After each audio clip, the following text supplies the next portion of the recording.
2020 has been an exceptional year as we've all been working through the COVID-19 global pandemic. I really hope that you enjoy exploring the accelerating future of work as much as I've enjoyed writing about it and researching it over the last 7 years. Hopefully, as you read Work Disrupted, there are a few major questions that you'll come away with some unique insights and perspectives into. How do people and machines work together? And even more specifically, what are the human capabilities and skills that will be most important to us to work in a world where so much of the work we do will involve people working with and next to smart machines? I think another question that you will hopefully be able to answer is to gain some insight into the multiple ways that we will all work in the next couple of decades. Tom Friedman, the columnist for the New York Times, said a couple of years ago that we know that the future of work is seeing that work and jobs are actually being separated from companies. The percentage of us who will be in some way a freelance worker will go up, right? What does it mean to build and navigate a career where sometimes I'm working for a company and sometimes I'm working for myself? For me, one of the most valuable parts of the book, one of the most interesting parts of the book to write was the last section of the book, which really answers three critical interrelated questions. What does this mean for us as individuals? What does this mean for me as a business and organizational leader? And what does the future of work mean for us and for you as citizens, members of communities? And I really hope that these three chapters especially will give you insight into the kinds of perspectives, the kinds of examples, and the kinds of, in effect, checklists, things to be thinking about as you're thinking about the future of work as an individual, as a leader, and as a citizen.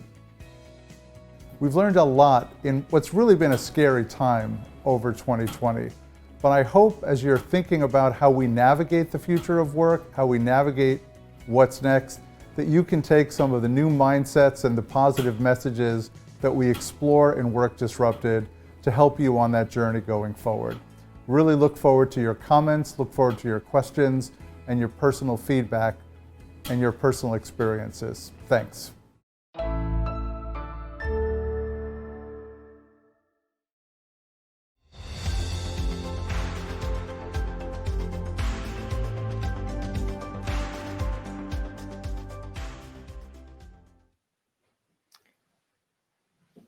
Hello, everyone. Welcome to joining us today. We are so excited that you could join us. I am Shawn DuBravac, a trendcaster and longtime looker into the technology trends that are playing out at CES and beyond. We're especially grateful to be able to have this conversation during CES.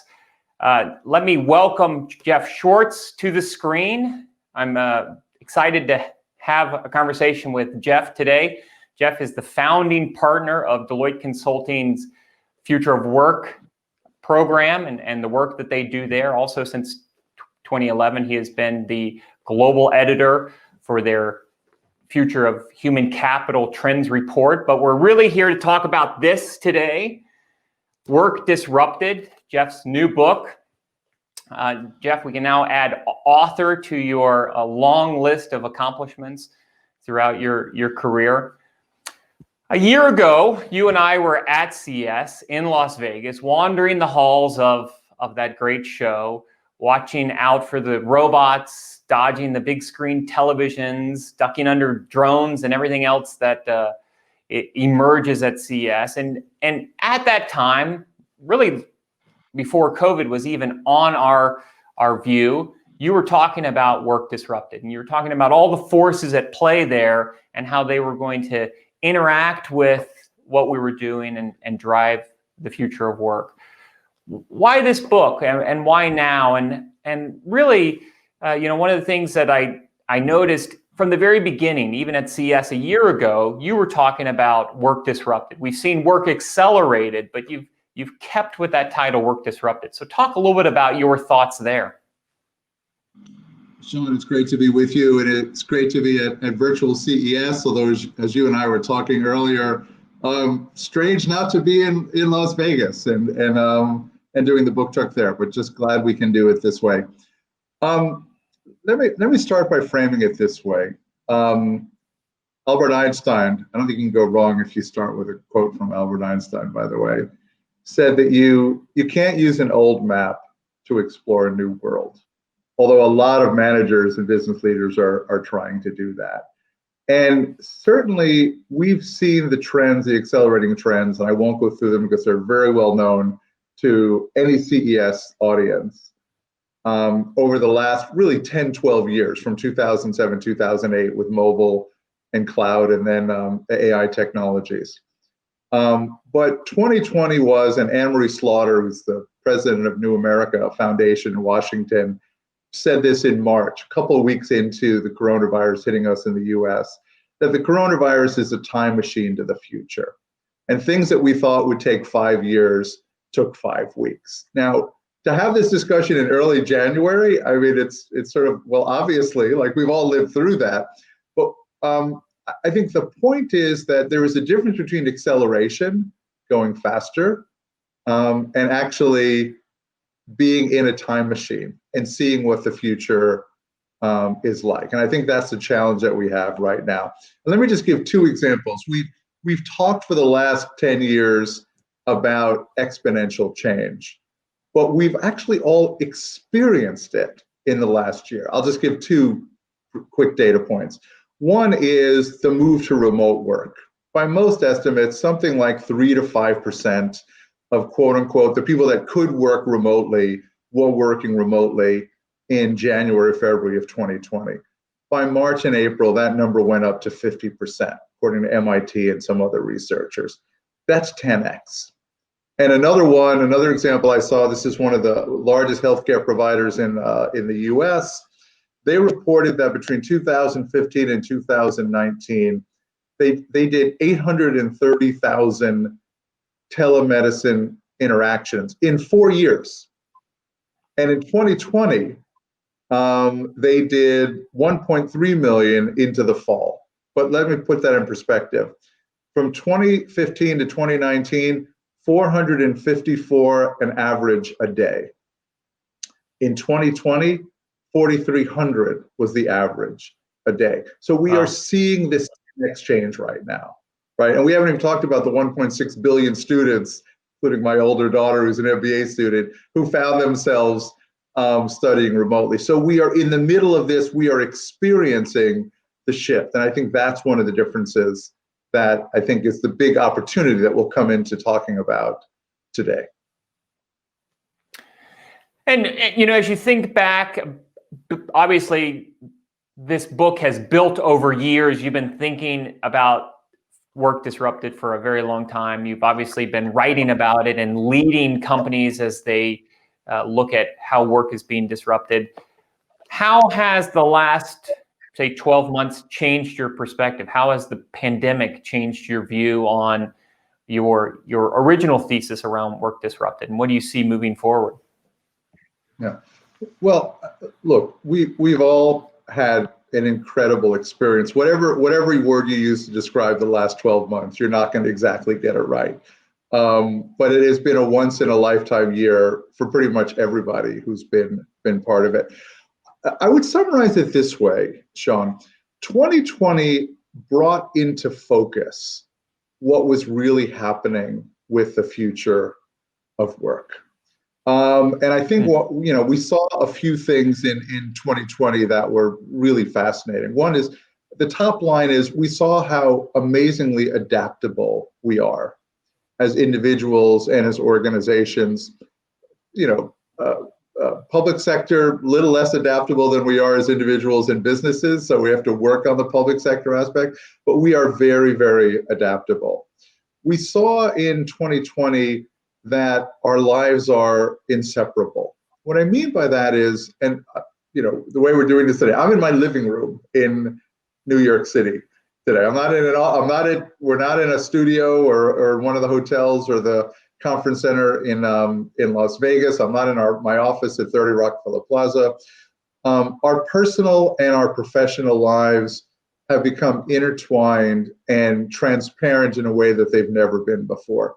That's been a very positive result, hopefully something that we'll bring forward.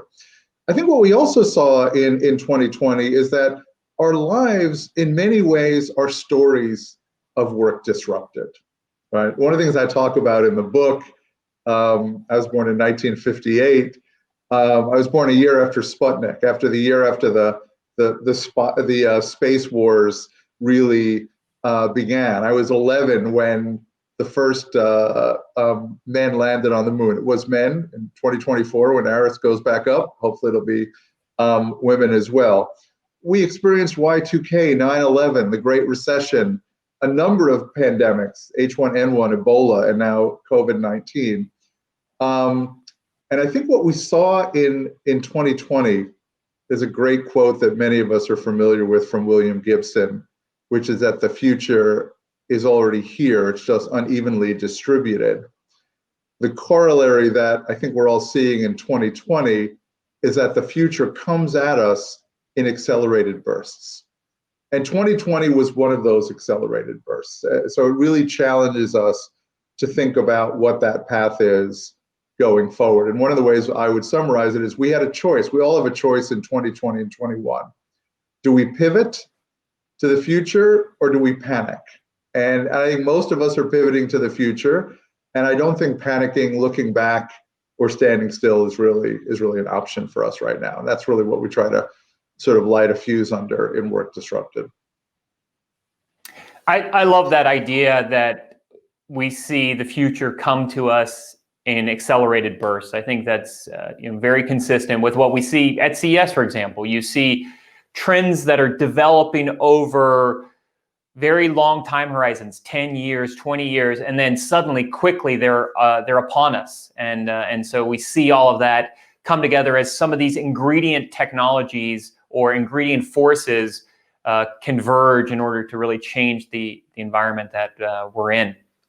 For those of you who are listening, I'm going to continue to talk with Jeff. Obviously, we have the chat bar. The beauty of online events like this, speaking of disruption and pivoting, is you can add your comments in at any point and add your thoughts.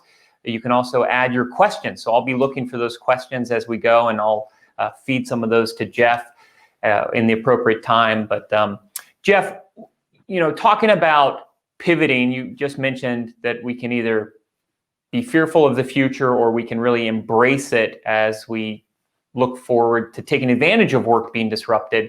And in the book, you talk about the importance of maps. Talk a little bit about that and why you think that is so important, and ultimately of mindset. No, absolutely. And this really is the theme of the book. And I think a very interesting theme for where we are right now as we're starting 2021. I started with the Einstein quote, which is, "You can't use an old map to explore a new world."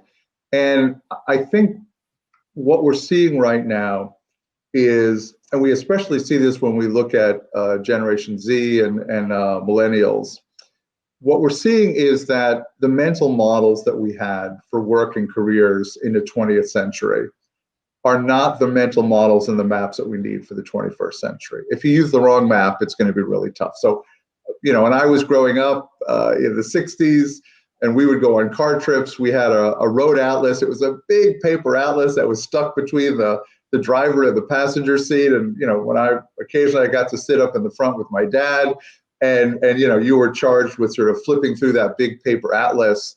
And now that atlas is Waze. And that atlas is not only giving you routes, but as people know who know the Waze technology, Waze is actually creating the maps and monitoring the traffic and giving you real-time information and anticipating problems as well. So you can't, yes, you could use a paper map, but we're in a world now where we need to use these new perspectives. And, one way to think about Work Disrupted is to make your own list of the from-to changes that we're seeing now. And I'm just going to list a couple of the biggest shifts that we're going through. One is the mental models that we have, probably the most important in a way, for how people and technology work together.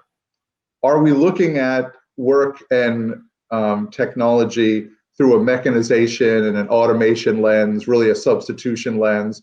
And there is a big focus on substitution here. But many leading academics and business practitioners remind us, and I'm reminding us, that we really need to focus on super teams. What we really need to focus on, and we can talk about this if you like, is how do people in technology collaborate to create value and not just optimize the current productivity. So this sort of first shift is from an automation substitution view of people in technology to people in technology actually creating new value.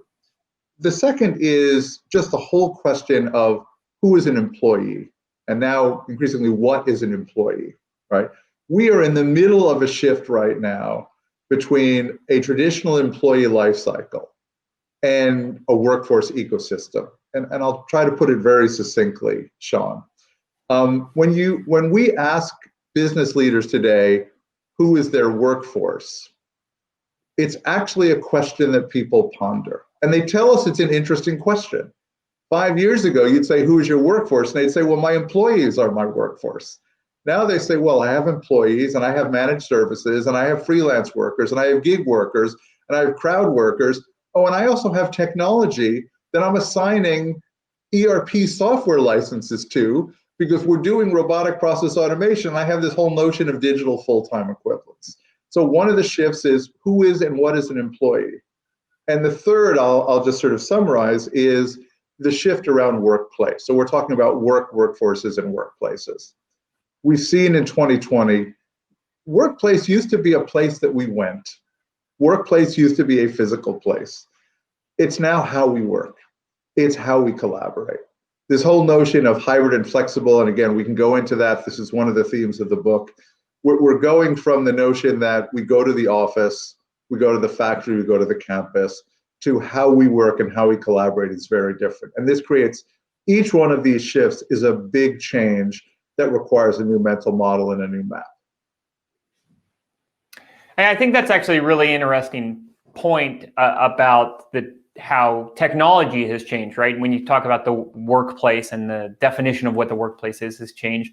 I see that same theme playing out with technology, actually. If you think about technologies that were embedded into factories today, historically it was about automating some of those routine tasks, but increasingly it's about building in flexibility and agility. So to your point, that while we can take that mindset that technology is there to replicate some of the tasks that humans have historically done, or to replace some of the tasks that humans have done, in fact, it creates this level of agility and flexibility that wasn't there, and it allows companies to pivot much more quickly, and in turn probably empowers workers to pivot much more quickly as well.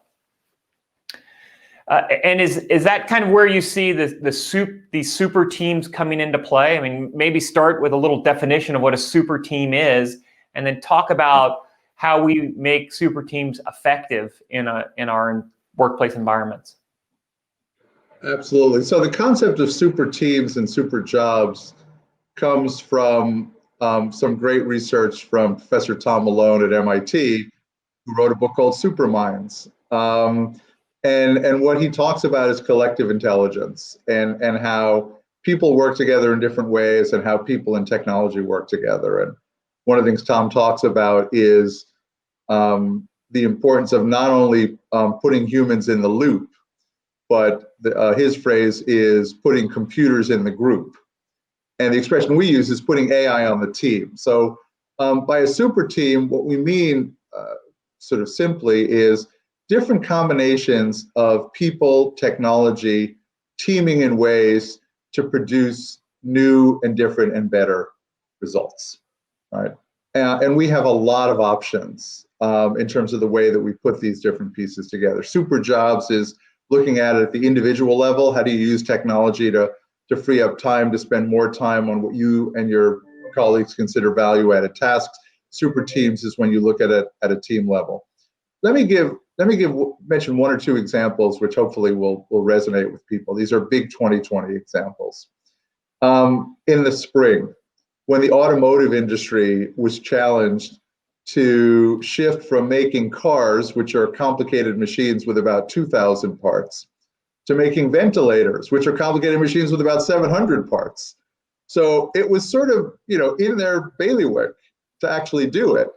But it wasn't doing the same thing they were doing before. They had to go back to their core enduring skills as an organization, their ability to quickly design, quickly source, quickly to configure, to put together the networks in order for this to happen. So it wasn't about perfecting the automotive assembly line process. It was taking those core capabilities and skills of being a manufacturing designer and supply chain set of experts and putting them to work. What's also interesting about the ventilator example is it wasn't done by one company. These super teams are almost always companies across an ecosystem, across boundaries. Yeah. And I'll mention one other very briefly, because it's so important to me, hopefully to us, is what happened with vaccines. The vaccines that are being rolled out now, hopefully faster in the coming months, were built by super teams. These are people, nobody had 1,000 people working on a vaccine in March and April of 2020. Right, I got to talk to the head of one of the companies that put together one of the vaccines, and they said they basically put together a team of 1,000 people. They had to use different ways of accessing people across their organization. They were incredibly dependent on the collaborative technologies that we're all using to get our work done today. You couldn't have a super team without these technologies. And as we all know, almost all the vaccines were created by ecosystems of partners, German and companies and U.S. companies, a U.S. company and a lab in the U.K. So we're seeing these these super teams really actually really come to life, and that's one of the big opportunities that we have. It's not about the last gasp of scientific management. It's not about the mechanization of work, right? It's about people and technology actually creating new things. And for anybody who's an economist listening to this, we know from an economic perspective, Robert Solow won his Nobel Prize for this, it's innovation that drives growth in economies. And that's really what super teams are about. Yeah, it's a really interesting insight, Jeff, because it hadn't occurred to me until I heard you say it that really a lot of what got us through 2020 and arguably will get us through 2021 is the coming together of these super teams. I know, for example, one of the companies had never gone through FDA approval for anything prior to this. And so clearly they've got help from others who are bringing expertise to the table. I know on the manufacturing side, your example with ventilators is a phenomenal one, actually, that never occurred to me, but they used expert partners in lots of different spaces to bring that knowledge together and to create something that they hadn't done before. So that's really interesting insights, very applicable to what we're seeing in the environment today. And so what does that mean for the type of skills that we as humans are going to have to develop? And actually, we have a great question in the chat that asks about specialization versus non-specialization among workforces. Do things like the gig economy cause us to be more specialized? Does this type of paradigm around super teams cause us to be more specialized? Obviously, there's a great debate about it right now. Last year, we saw Range do quite well as a very popular book that suggests the alternative, that it's good to have a range and to not specialize in all fields. So what are your thoughts on that, and what do you think the book really speaks to with respect to that? Well, this is one of the main questions. I mentioned a few minutes ago that the first part of the book talks about workforces and workplaces. The second part of the book looks at careers in education, organizational strategies, and management and leadership questions. And I'll try to offer 2 quick points on this. These are great questions, so thank you and thank the listeners. This is one of the shifts that we're going through. Careers in the 21st century are very different than the careers that many of us imagined who were born in the 40s, 50s, and 60s, and people born before that. We used to think of careers in a very linear way. You got some training and education, you worked for 20, 25, 30 years, you went up a career ladder, you sort of knew what was expected of you, and then you retired, right? Education, work, retirement. Careers are totally different. When I say totally different now, they really are totally different now. We live in an age, the 21st century, where many people can expect to live to be 100, which isn't surprising because many of our parents and grandparents are living into their 80s. So if you're talking to somebody who's 15, 20, 25, they can expect to live to be 100. You live to be 100 in the 21st century, you may work for 50 or 60 years. The average time in a job is 3 or 4 years. The half-life of a learned technical skill is less than 5 and dropping. That's 12, 14 different careers. So a career is not a ladder. It's not a linear progression. It's a portfolio of lifelong reinvention. That's what you get to do. I don't want to say you have to do. So hopefully people aren't gulping when they hear that, Shawn. I think I probably come down on the side of range, and I come down on the side of people like Daniel Pink, who also wrote a book about 15 years ago called The Whole New Mind. We at Deloitte, and working with people like John Hagel and JSB, John Seeley Brown, have been talking about enduring human capabilities. Not skills, but capabilities. And we know what those capabilities are. They're problem solving. They're the ability to ask really great questions. They're social and emotional intelligence. Their ability to communicate, the ability to learn, the ability to team. And in effect, these are the superpowers that people need that will enable us throughout these lifelong portfolios of reinvention to acquire the specific skills that really are contextual, that are specific to unique contexts.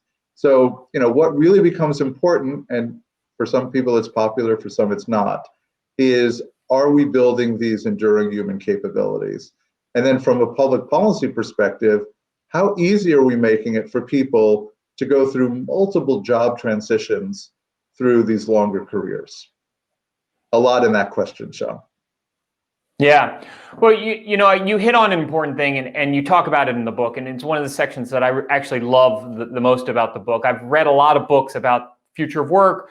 Most of them talk about the worker, but you, and in this book, you talk about the importance of leadership. This relates quite nicely to a question that we had come through the chat around your thoughts about how we can work with employees, work with our employee base, which by your definition is quite broad, to increase their mental fitness so that they are more prepared for uncertainty.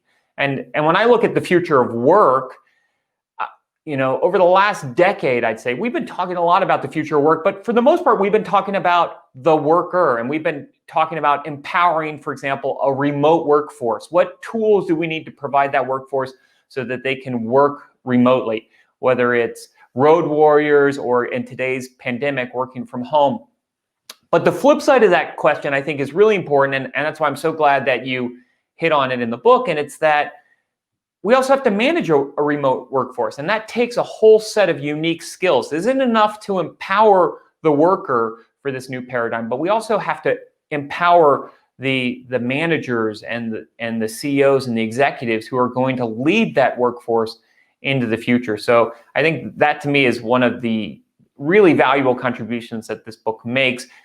Talk a little bit about what your thoughts are there on how we empower leaders to lead us through some of this change, and ultimately maybe some ideas on, related to this question that we had come in, what we can do to help employees deal with all of the uncertainty that they are going to face inevitably in the future.